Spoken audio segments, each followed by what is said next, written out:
loud. Okay, so I'm going to start recording now. And I will go over here. So it should be, I hope, recording. If it doesn't record, I'll redo it, because I've got to do this more than once anyway. Okay. Okay. Oh, so there's a few. I will hide the thumbnail video. Okay. So thank you for all for coming. And I mentioned the grant, and you will do questions at the end, the survey at the end, and the grant details are on this first slide. And this particular PowerPoint was made from the National Institute on Aging, but all the information applies to anybody. Everybody, I hope, gets a chance to sometimes go to a doctor or another medical professional, so it applies to everybody. And there's a couple of short activities in here that normally in a group, in person, we would talk to our people that we're sitting next to and stuff, but this time we'll just think about the answers, or we'll jot them down if you want to at home. And yeah, okay. So, yeah, so today we'll learn how you can take an interactive role in your healthcare. So I'm not a doctor, I'm a librarian. I do not have any medical expertise to address individual health concerns or provide medical advice. Our presentation instead will focus on communication tips for getting the most out of your doctor's appointment. And I will keep using the word doctor to describe the health professional you're talking to, but of course, this also applies to your nurse practitioner, your physician's assistant, your dentist, any other health person you might see. And the first thing we were thinking about was, what is a good word to describe a good doctor-patient relationship? So hopefully in your life, sometimes you've had a good doctor-patient relationship. And usually people think of words like open communication, patience, partnership, honesty, stuff like that. So in the past, the patient-doctor relationship was very one-directional. The doctor took the lead, told you what was happening, and the patient followed. So today, things are changing, and a good patient-doctor relationship is a partnership. So you're an official partner in your healthcare team. So as an active member of this team, you will be expected to ask questions. So if you don't understand something, ask your doctor to explain it again. Your doctor may use technical terms and not realize that they're unfamiliar with you. And so unless you say something, the doctor might not know that. Of course, they've had a lot of education in this stuff. They don't know what words you don't know. Okay, and speak up. So if your doctor says something that you don't understand, or you want to hear about other options, speak up. Or if you have other symptoms you haven't mentioned, remember to speak up and tell your doctor if you've got a pain somewhere that you haven't mentioned or might be relevant. Okay, so today we're going to help make it easier for you to ask questions and speak up by talking about how to get ready for an appointment and share information and make decisions with your doctor. And don't worry about remembering every detail. The information from this presentation will be found in the linked handouts that I sent out in the Zoom email. Yeah, that was the other important thing I forgot to say at the beginning. This presentation comes with a lot of handouts. I ordered them from the National Library of Medicine. They're not in the library yet. They will be arriving in print, hopefully soon, when they're not sending them, when things get back to normal. But in the meantime, there's a link in the email I sent you this morning. So you can look at the handouts. When I refer to handouts, that's what I'm talking about. Okay. And so here's a little activity. You can just think about the answer. So what did you eat yesterday? And so unless you were writing it down at the time, it's really hard. Every single thing you ate and drank, including approximate portion size. So think about that for a minute. And I'm trying to think what even I had for dinner, which is, you know, the big meal. I cooked, so I do remember. And yes, so when you had that, thought about that for a few minutes, it might be more difficult than you think, because what about that glass of water you had if you had to take some medication? Or what about that piece of candy someone offered you? Or something like that. It's very easy to forget something. And that's true also going to the doctor. You think about, you know that you have some health issues, but when you get to the doctor, you forgot, oh, I forgot to ask the doctor about the pain in my toe. So you have to create a plan. So the first thing to do is to make a list. So start by listing everything that you have, everything you wanted to discuss. And when you make your list, if you're the sort of person that keeps a list, keep it for a while, because you might remember, oh, 2 weeks ago I had a certain problem with my knee or a pain in my side or something, and jot it down when it happens so you'll remember later on. And most of what we're talking about is for your regularly scheduled doctor's appointments, not emergency room appointments or something like that. Of course, that's quite different. If you go to the emergency room, you're not necessarily making a list.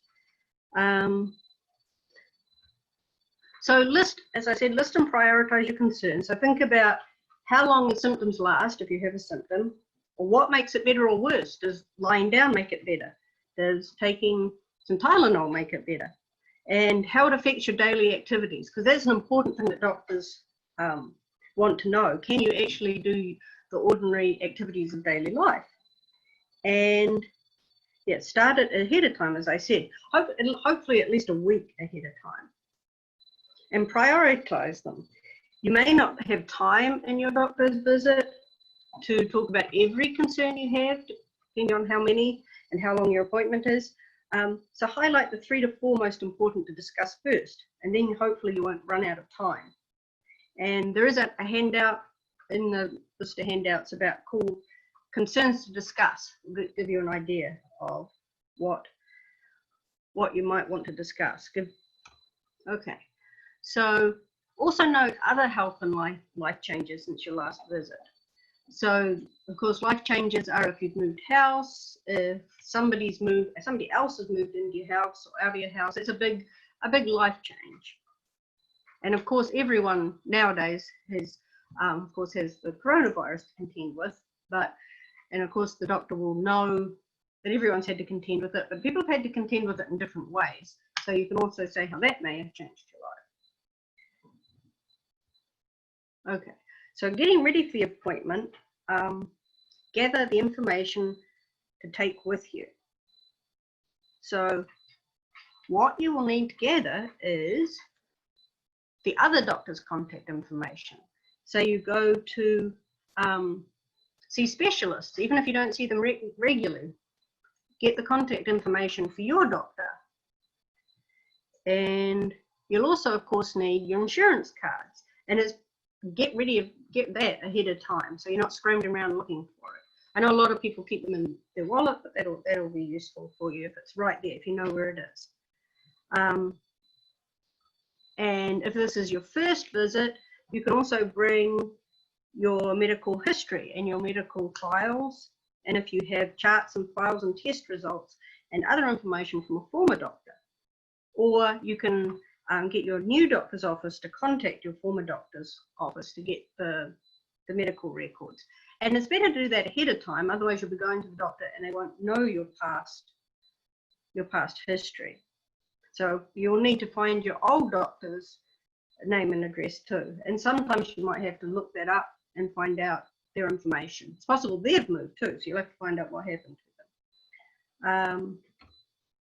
So bring a complete list of all your medicine, and this probably you've been asking the doctor too. They say it includes all the over-counter things you take too, your vitamins, your supplements, your bit of Tylenol if you take it, and bring it with you. And some people bring a list and some people bring the actual medicines, but be very careful you don't lose your bag of medicines. or I've actually had the lids come off too, so be very careful with that.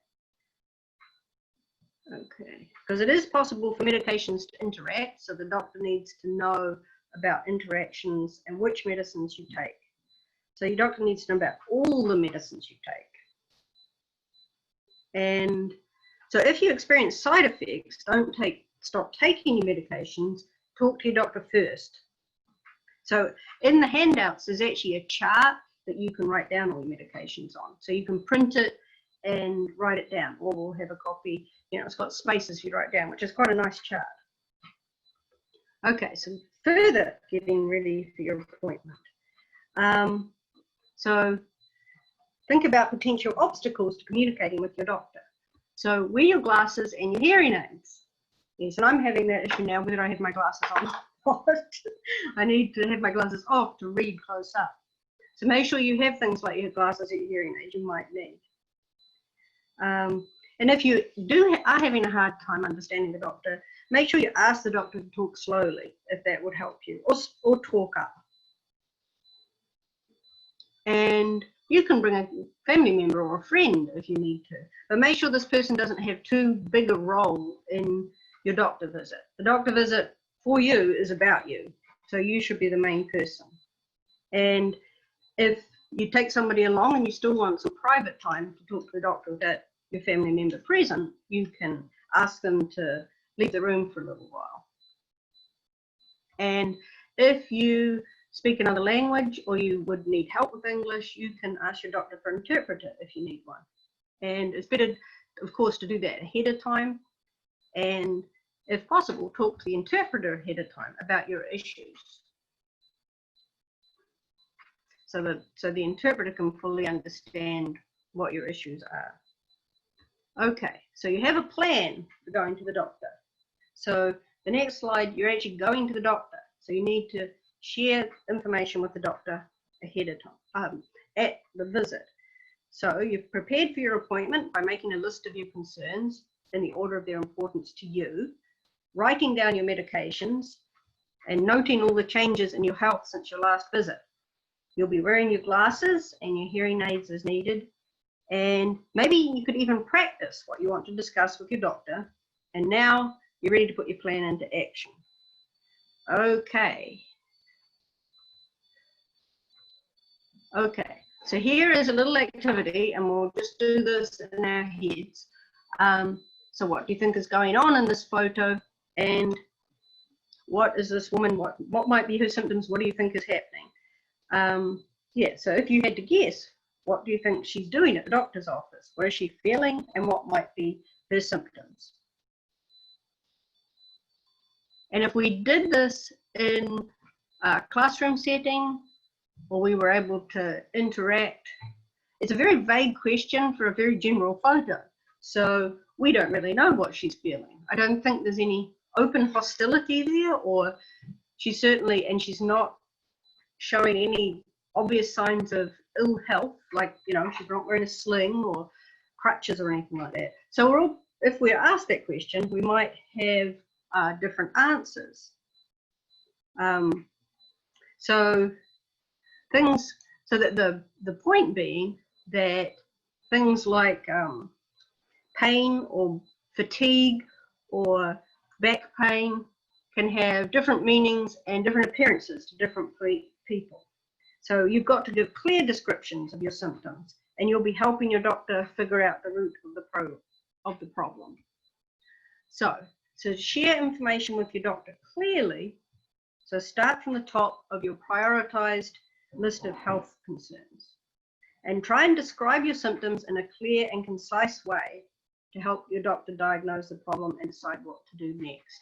So this is a good reason to have it written down. If you think about ahead of time, well, I've got a pain in my side, think about how you might describe that pain to your doctor. Is it above your ribs? Is it below your ribs? Is it at the back? Is it sharp? Is it dull ache? Does it come and go? Things like that. That sort of thing will help your doctor. And yeah, and other things that you might be able to talk about is pain or fever or lumps or bumps. or unexplained weight loss or gain, or feeling depressed or sad all the time, problems sleeping, diarrhea. Those are all sorts of symptoms that when they add up, the doctor can get a better idea what's happening. So what are your symptoms? That's one thing to say. And importantly, when did they start? If it's a doctor you don't know well and you've had this problem since childhood, that's very important for the doctor to know. If it started last week or it started 5 years ago, that's also important for the doctor to know. And yeah, how often do you have the symptoms? Is it all the time? Sometimes? Does it come and go? And what makes your symptoms better or worse? Having a rest, moving position can sometimes make pain better or worse. Having some Tylenol, yeah, what happens to the symptoms? And how do they affect your daily life? Yes, and doctors are very concerned if you can't dress, feed, and do your daily tasks, but is your life changing because of your symptoms?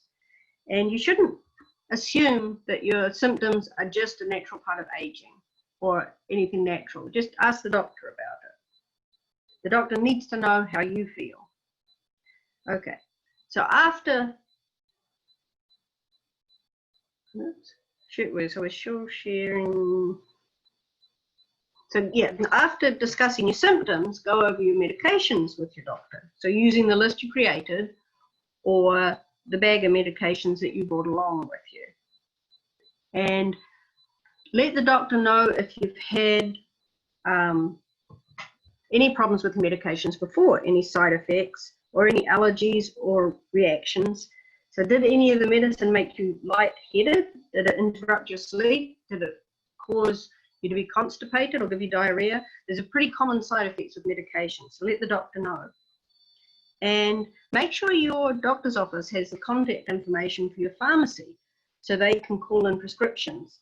And an important thing is to try and use the same pharmacy if you can for all your medicines prescribed by different doctors, because the pharmacy will track the information and the pharmacists know about possible dangerous drug interactions as well. So the pharmacist is another person in your healthcare that needs to know as much information as possible to give you the best possible healthcare. Okay, so the doctor will probably ask you about your habits as well. To provide the best care, they must understand you as a person and know what your life is like. So your doctor might ask you what you eat or drink, how you sleep, what activities you do, or if you smoke and drink. It's very common the doctor asks all those questions. So think of your doctor's office as a safe place to share information. And it's best to tell your doctor the whole truth. Knowing your habits will help your doctor to understand your medical conditions fully and to recommend the best treatment choices for you. Okay. And if you have any other concerns, make sure you tell your doctor. So yeah, tell the doctor about any major changes or emotional stress in your life. And I would assume myself that the coronavirus and everything that's gone with it is a major stress for everybody. But if you have a particular stress for a particular reason, make sure you tell your doctor. And yeah, if you've moved or you've recently lost someone in your family as well. And there is another in the handouts, there's one about making good use of your time during a doctor's visit, if you want to look at that afterwards. Okay. And so doctor-patient communication is a dialogue. So we're going to be talking, you need to be talking back and forth to your doctor. So you'll give your doctor a lot of information during the visit, but you'll also get a lot of information. Asking questions about this information is very important. So here's how a conversation with your doctor might go. Okay, you share your health concerns. Your doctor asks questions about your symptoms. You answer the questions. Your doctor shares the diagnosis and treatment. You ask questions to better understand the plan, and your doctor answers the questions. So pay close attention to these last two items on the list. You can see that the conversation doesn't end after the diagnosis and treatment plan. You need to ask questions about the diagnosis and ask about any words you don't understand or instructions that are unclear. And sometimes it's good for you to take notes at this point if you're a person that likes to take notes to help you remember things. So if the doctor says something like, you have an acute myocardial infarction, what would he or she mean? And a lot of you probably do know that's a technical term for a heart attack, but I don't know that they're words that you use every single day. And yeah, what if your doctor tells you to take medicine with food, which is a pretty common thing for doctors to say? And does that mean that you take it before your meal, right in the middle of your meal, between bites, or at the end of your meal? And the answer to that question is it depends on the medication. So it's really important to ask your doctor, or your pharmacist in this case, the answer to that question. And next we'll talk about questions to ask your doctor. And there isn't a handout about questions to ask during a medical appointment. So, questions to ask your doctor about medical tests. Okay, so yeah, sometimes doctors do, as we probably all have had, blood tests, x-rays, or other procedures to find out what's wrong or to learn more about your medical condition. Some tests are done regularly to check for hidden medical problems, even if you don't have any symptoms. We've probably all had that done too. If they take blood or they ask for urine and they've just seen if there's all sorts of things in there.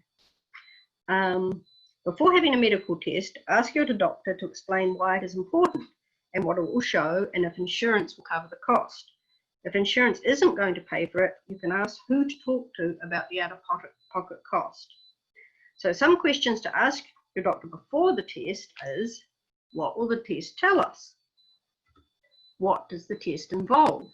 Because obviously, as we will experience, some tests are more invasive than others. Yes, are they going to do an MRI? Are they going to do an X-ray? Are they going to take some blood? Yeah, and depending on how you feel about having those things done is whether you might think it's worth it. Okay, and how should I get ready for the test? And commonly for various tests we have to fast, say for a test to check our blood sugar, which is a very regular test that most adults get done very regularly. Is there anything else you have to do? And are there dangers or side effects to the test? It's possible, I think they tell you for even getting blood drawn, there's a small chance of infection at the site. Or I've certainly had bruises from blood tests. But you know, usually it's not a big side effect unless you have a condition that means there might be a bigger side effect. So talk to your doctor about that. And also ask your doctor when you might get the results and arrange with your doctor to have the results of the test explained to you, allowing time for questions. And if the test is done by a specialist, have the results sent to your primary doctor so your primary doctor can put it together with all your other information. Okay, and so the doctor has, you've talked to the doctor and talked about your condition and you've had some tests. Now the doctor has given you a diagnosis. The doctor has said, I think this is your condition. So questions to ask about your diagnosis. So the first one is, what might have caused this condition?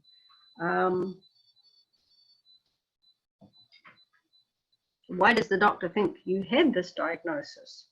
And another thing is, how long will it last? Is it permanent? That's a very important point. Some medical conditions, of course, will only last a very short time and some will go away. Sometimes the doctor doesn't know, but they'll give you the best idea of what they think, whether it's permanent or not. And how is the condition treated or managed? Sometimes the doctor will say, at the moment, we're going to treat it, this is what we do. We give you this medication, or take you off that medication, or do this or that or the other thing, or you might need whatever you need. The doctor will let you know. And how will it affect me? Of course, a diagnosis can be as dire as a terminal diagnosis. So you need to know that sort of thing, or you'll be over it next week, most likely. So the doctor, you need to know that from the doctor. And yeah, ignoring a diagnosis will not make it go away. So make sure you know, you ask questions of the doctor. And make sure you really understand your condition, and if you really understand it, it helps you make better decisions about your treatment, and knowing what to expect will make it easier to deal with the condition. So if you need to, have the doctor write down the name of the condition or any other relevant information for you, especially if it's a long medical sounding word that you're not familiar with. If it's something that everyone's familiar with, maybe if you're very familiar with it, you don't need to do that. And so if the doctor has written it down, that way you can refer to it later or share it with others. And ask your doctor if he or she can recommend any resources to learn more about your condition. And we are recommending resource from the National Institute of Health and the National Library of Medicine called Medline Plus. So I'll give you the link to that at the end. So that's a great resource, and hopefully doctors will be recommending that as well. Okay, so if you need to, repeat in your own words what the doctor said, just to make sure you got it right and you understand what the doctor said. So I think what you're saying is, did I get that right? Because have you ever noticed that when you tell the doctor something, he or she repeats it back to you to make sure that he or she has understood everything correctly? And so that's a great opportunity for you to correct your doctor if he or she has gotten something wrong. And so you can do the same thing when getting information from your doctor. After your doctor tells you something, like your diagnosis or your treatment plan, repeat back in your own words. And just think about it for a little bit. Do you think that'll be helpful? Try and say back to your doctor how you understand your treatment plan or your diagnosis to be. To me, it sounds like it would be very helpful just to make sure got it right. And so your treatment options, sharing and receiving information are two important steps in the doctor-patient communication, as we've said. And a third is to make decisions. So you've got information from the doctor, you've given information to the doctor, and now you've got to make a decision. And you'll be making the decisions together. And so ask your doctor about all the ways to treat your health problem, because there may be more than one way of treating it. And so discuss the risks and benefits of the different treatment plans, because most things have risks and most things have benefits. And hopefully the risks will clearly be lower than the benefits for what the doctor is suggesting. And the risks and benefits will include possible side effects, which is the unwanted or unexpected symptoms. So also ask about how likely a treatment might work for you and what exactly it will do. How likely is it to work to you personally, and what it will do to you. Ask about the length of the treatment, and ask if you'll need help from families or friends to actually do the treatment. If it's taking some medication once a day, maybe you don't need help, but if it's a series of exercises, you might, or you've got to be driven to a certain type of medical facility, you might need help. And also ask will your insurance pay for the treatment? And think about how each treatment will affect your life and ability to do the activities you enjoy, because sometimes a treatment will have side effects, but you choose to deal with the side effects because the benefits are so high. So it's up to you to decide whether it's worth it. And so if you are doubtful that something's worth it, make sure you share your concerns with your doctor, so the doctor can work out a treatment plan that meets your needs. And if a treatment makes you uncomfortable, ask someone if something else might work. As I already said, there's more than one treatment plan for a lot of things.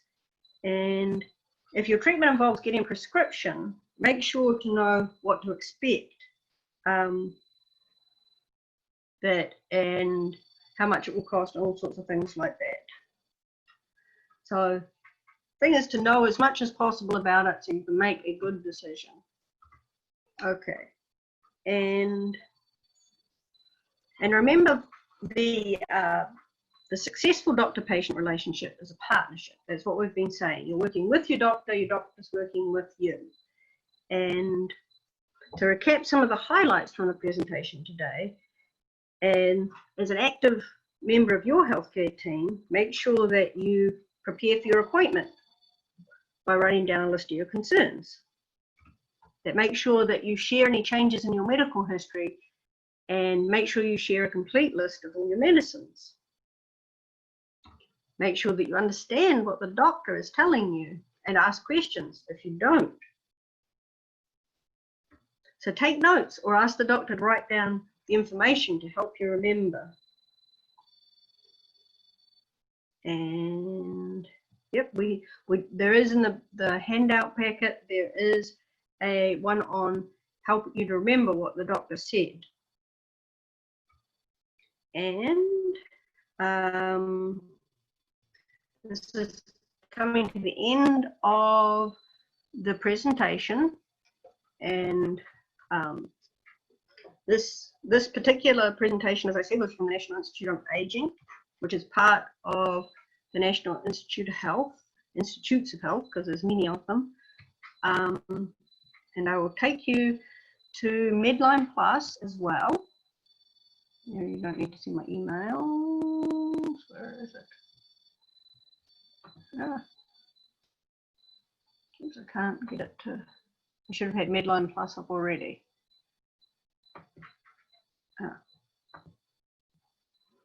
Okay, sorry about the delay here. I just wanted to show you.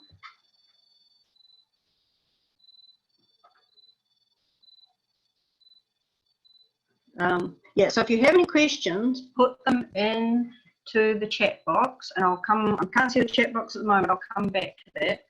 I just wanted to show you Medline Plus, which is the National Institute of Health and National Library of Medicine. Okay.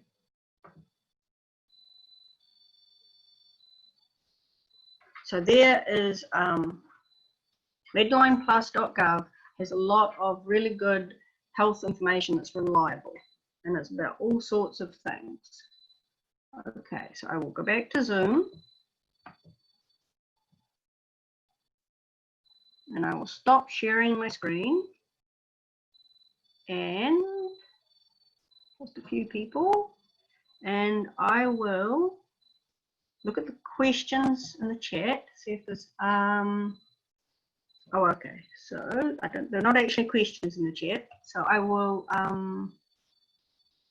stop recording, and then everybody can talk without being recorded.